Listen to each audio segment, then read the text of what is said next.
Hello, everyone. Welcome to today's wellness session.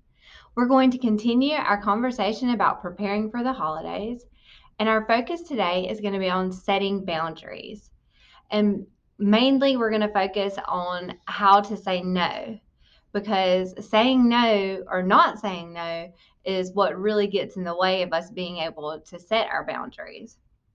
So, saying no gets a bad rap as it's perceived as being selfish, or we think it's going to be perceived as being selfish.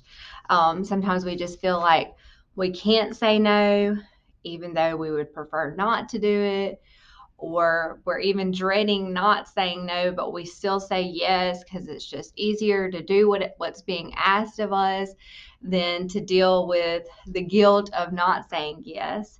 But saying yes, even when we prefer to say no, or when we have too much going on, or we really just need to be focusing our time and energy on something else, can really cause problems for you if it becomes a habit.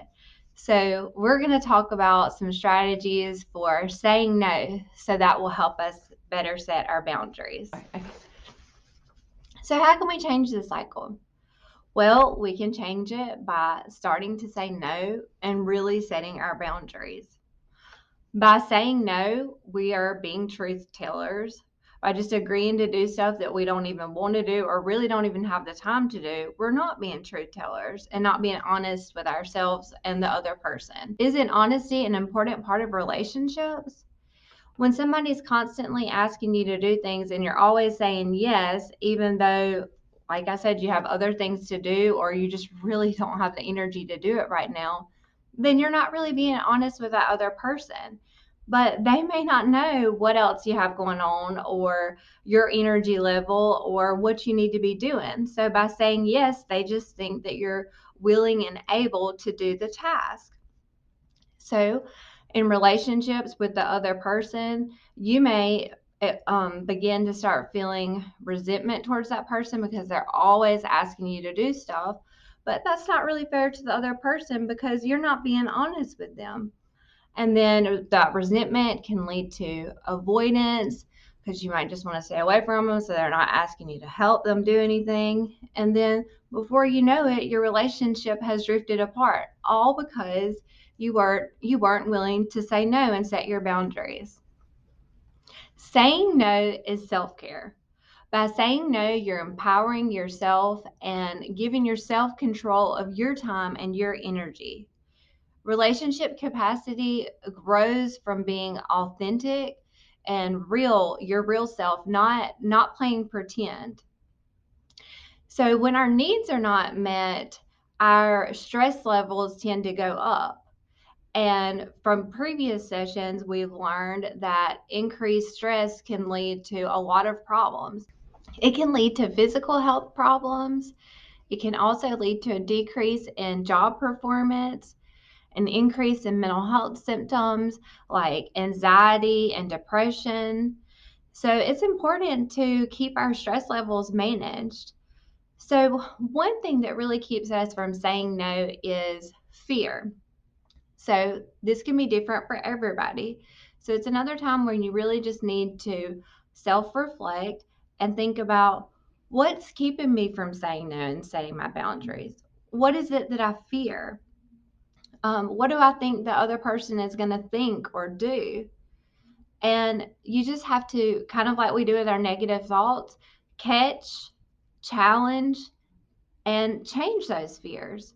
So once we recognize what it is that we truly fear about saying no, then we need to really sit with that fear and challenge it. If it's something like we think the other person won't be our friend anymore, or we think the other person won't ever ask us to do anything, we just have to think, okay, well, are we being real? Like, what's the evidence of that? Is that a realistic fear? And if it is a realistic fear, then think about, well, what does that say about the other person?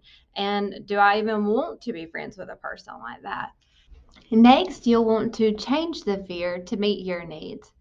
So instead of allowing the fear to surround what the other person's thinking or feeling or how it's going to affect them, change it to how it's going to affect you. I'm worried that if I don't say no, that I won't be able to do a good job at work. So you just change it to better meet your needs. Everyone has the right to opt out. And by saying no or not saying no, you're teaching the other person how to treat you moving forward.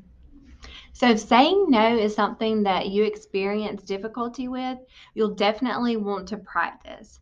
It's best to start practicing with small things and with someone that you're very close to, maybe a best friend or a family member.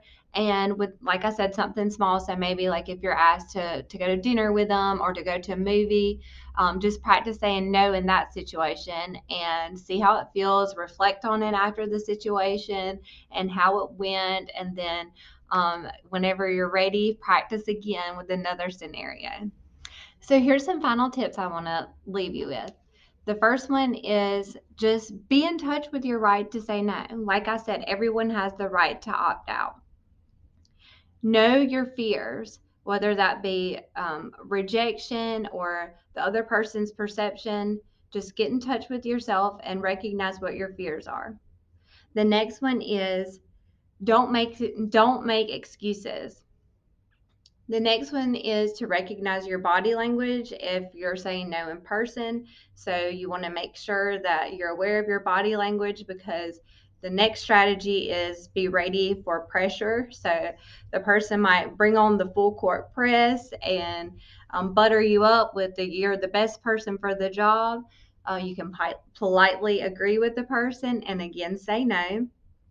And the last thing is just make sure you're bring your awareness to yourself and you're in check with the reasons why you want to say no in the first place, and remind yourself that you have prioritized your needs and where you want to be spending your time and energy.